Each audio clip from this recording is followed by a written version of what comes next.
Alors aujourd'hui à l'Info Négo, on a des grosses nouvelles pour vous. Maryse Rousseau, hier, lors du conseil de négociation, a fait l'état des négociations et le constat décevant de ce qui ne s'est pas passé sur la table de négociation. On vous parle avec Jean-François Sylvestre des conséquences que ça aura sur la mobilisation et sur le rôle que vous aurez à jouer en tant que membre du SFPQ sur la suite du rapport de force qu'on aura sans doute à déployer face à l'employeur.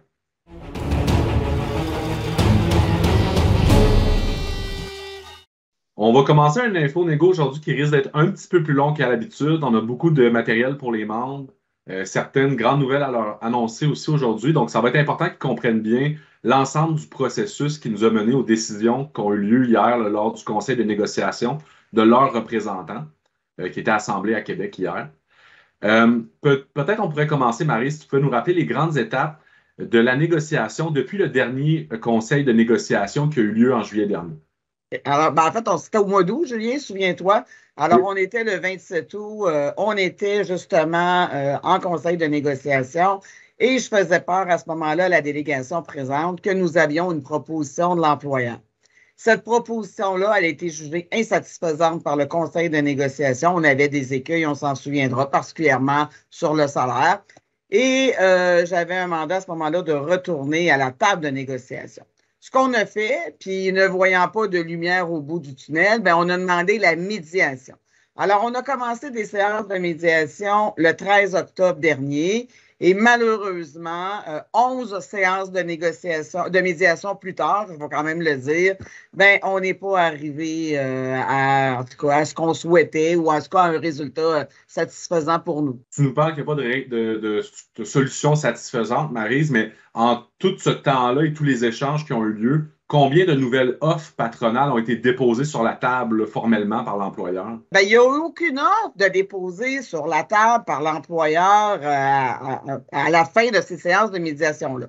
Donc, il y a eu un conseil de négociation qui a été appelé hier à Québec.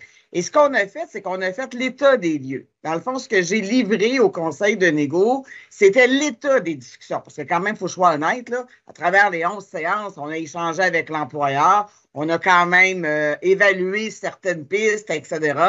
Alors, ce que j'ai demandé hier au conseil de négociation, c'est ce que je vous livre aujourd'hui, là. Alors, avec l'état des discussions, est-ce que vous me donnez un mandat de retourner à la table de médiation et d'aller chercher une entente de principe qui pourrait ressembler à cette finalité de discussion-là que j'ai eue? Et la réponse a été très claire, ça a été non, il n'y en aura pas assez sur la table, alors oublions ça. Maryse, donc, ce que le conseil de négociation a refusé de faire, si on veut, c'est de baisser le mandat de négociation, si on veut, de son équipe de négo. Bon, c'est quand même particulier, là, autant de temps comme ça, sans offre de la part de l'employeur.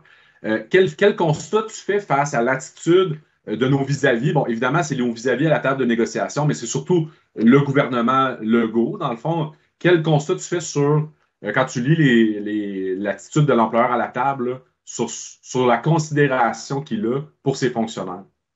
Ben, en fait, il n'y en a pas de considération, Julien. Tu sais, là, ça fait longtemps que je le dis, que moi, je sens un mépris de la part du gouvernement par rapport aux fonctionnaires. On le disait pendant la pandémie, M. Legault n'a jamais remercié les fonctionnaires qui sont allés travailler. On a décrié sur la table de négociation la pénurie.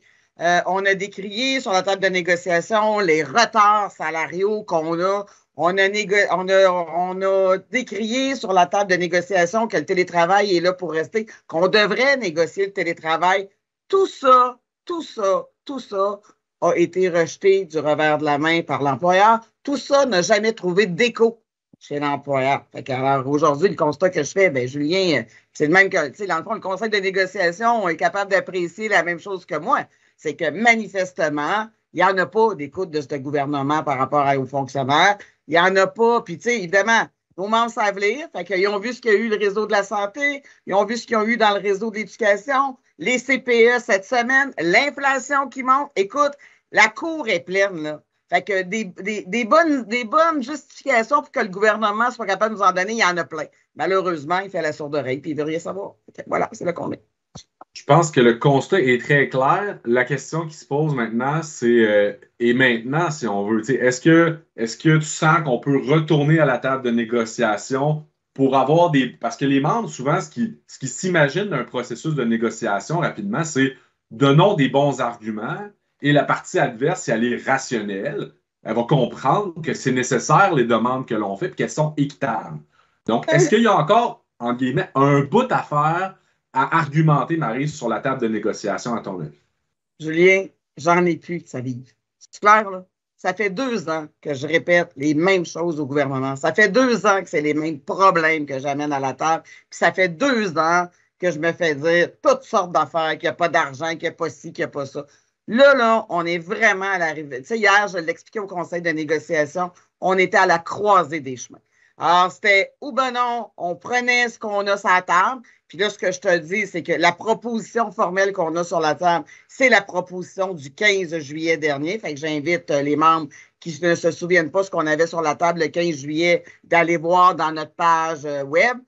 Et sinon, ben là, ça voulait dire que si on en veut plus, ben là, on part à la guerre. Et le conseil de négociation hier, ça a été clair. On part à la guerre parce que moi, là, honnêtement, là, Julien, des arguments, j'en ai plus. Je les ai revirés de tous les bords, de tous les côtés. C'est la même chose. Je ne sais plus comment le dire. Fait que voilà, on est rendu là.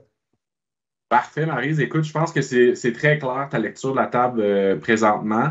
On va maintenant passer à ton collègue Jean-François Sylvestre, qui est responsable de la mobilisation, qui va nous parler un petit peu là, de ce qui s'en vient en termes de mobilisation. Merci, Julien.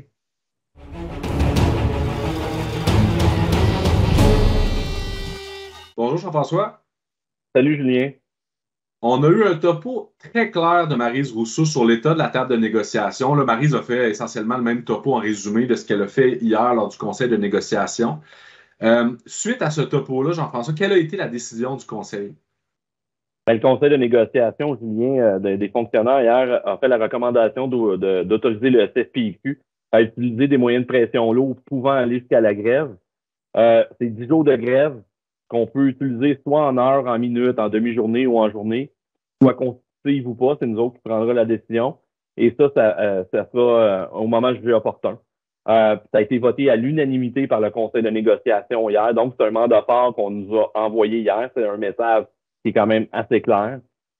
Faut comprendre aussi, par exemple, c'est que c'est pas nous qui décidons, c'est pas le conseil de négociation qui décidons. On va devoir aller voir les membres pour avoir le mandat. On doit les consulter pour avoir le mandat de grève.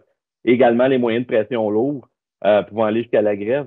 Puis j'insiste beaucoup, là, Julien, là-dessus, là, quand on dit pouvant aller jusqu'à la grève, parce que c'est pas demain matin qu'on part en grève. Avant tout ça, on doit organiser la tournée de vote. On va en reparler un petit peu plus tard. Mais c'est un moyen ultime. C'est pas le fun demain matin d'aller en grève. C'est même pour nous, qui est une organisation syndicale où on représente nos membres, c'est le moyen ultime. C'est le moyen où est-ce que là, on n'a plus de balles dans notre gâchette. Puis là, ce qu'on a besoin de faire, ben, c'est la grève pour faire bouger les choses. Ben, nous, on a beaucoup d'actions qu'on peut faire avant ça. C'est ce qu'on appelle les moyens de pression lourds. Tu l'as dit toi-même, là, la grève, c'est le moyen ultime, là, celle qu'on souhaite éviter autant qu'on le peut. Là, la CAQ s'en vient en période préélectorale au début de l'hiver, au printemps. Quel genre de moyen d'action on peut utiliser là, avant de se rendre jusqu'à la grève? Ouais, les moyens de pression lourds, Julien. On a une campagne de publicité intense, ciblée, qui s'en vient sur le web, télé, radio, sur les médias sociaux qu'on va lancer. C'est sûr qu'on va viser le politique, c'est-à-dire le gouvernement. On va lancer une caravane de mobilisation partout au Québec pour aller voir nos membres, pour les mobiliser. On va avoir des actions dérangeantes aussi, ciblées, visant le politique, bien sûr, visant le gouvernement, pour faire bouger les choses. On va organiser aussi des manifestations qui vont être à l'extérieur, bien sûr, mais beaucoup plus grosses que ce qu'on a fait depuis le début 2021. C'est un peu ça, des moyens de pression lourds pour mettre la pression. Justement, si on n'est pas capable de faire bouger la table de négociation avec ça, ben là, on arrivera à ce moment-là à la grève, là. Jean-François, on s'en va dans le fond en tournée pour que les membres se prononcent. Est-ce qu'ils souhaitent ou pas autoriser leur organisation syndicale à avoir le mandat d'aller jusqu'à la grève, comme tu l'as mentionné? En quoi le niveau d'appui à ce mandat-là a une importance, là, au-delà du fait qu'on puisse ou pas aller faire la grève? Ben, écoute, si on arrive avec un mandat de grève avec un taux de pourcentage faible, ça passe un drôle de message au gouvernement. Puis quand on regarde un peu ce qui s'est passé en 2021 dans tous les secteurs d'activité du gouvernement où est-ce qu'il y a eu des mandats de grève qui étaient extrêmement forts, ben, ils sont sortis de là avec des ententes de principe qui étaient favorables. C'est déjà une première arme d'avoir un mandat de grève extrêmement fort pour justement appuyer notre comité de négociation et passer un message aussi au gouvernement pour lui dire, regarde, on est prêt, c'est pas sûr qu'on va l'utiliser, mais on est en forte majorité, on est mobilisé puis solidaire, puis on est prêt à aller manifester et faire passer le message. Là. Parfait, Jean-François. Je pense que c'est clair. Ultimement, ça sera à nos membres de se prononcer sur cette question-là. Ça sera leur décision. Puis on sera là dans les prochaines semaines, puis surtout au retour des fêtes, pour leur expliquer un petit peu plus en détail là, le processus, puis les tenants et aboutissants de tout ce qui est la question du vote sur les moyens de pression. Là. Absolument, Julien. On va avoir une tournée de vote organisée qui devrait probablement se tenir. Là, on espère, là, si tout va bien, avec ce qui se passe avec un peu la situation pandémique, mais probablement début février, mi-février, là, en tout cas dans le mois de février, qu'on puisse aller les consulter. Ça va être soit en virtuel ou en présentiel, tout dépendant de ce qui va se dérouler. Là.